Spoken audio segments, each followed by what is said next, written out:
Okay, this is the second of a two-part tutorial on Microsoft Excel. We're using Excel 2003, and I showed how to basically turn this data table into a chart.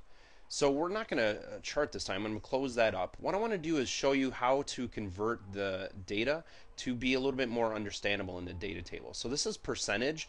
Well, that's really showing a decimal, isn't it? So what I can do is just highlight that data in the table and go up here to Format and Cells. And then what you can do is decide, okay, what kind of number do you want it to be showing? So I'm going to click on percentage. And it's going to say, this is a sample, and here's the number of decimal places. Well, for mine, I really don't want any decimal places because I want to look nice and clean. So I'm just going to come over here and put 0 decimals and hit OK. And it's going to convert it to a percentage. Now, let's say we want to show fractions instead, or even put that decimal back in there so I actually show a decimal. What I can do is I'm going to show you first a real nice little tip or trick. If you see I've highlighted the data, I'm going to put my mouse over the bottom right corner. See how it's a black plus symbol?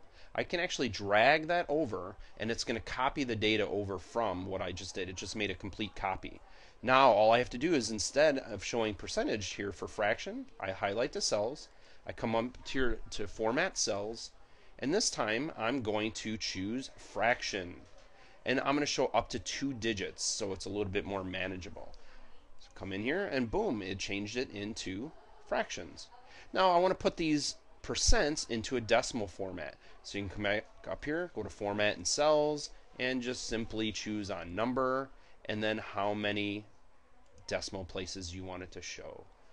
So that's a nice way to basically take your data table and format the numbers in a fashion that will make sense to what you're trying to do for your audience.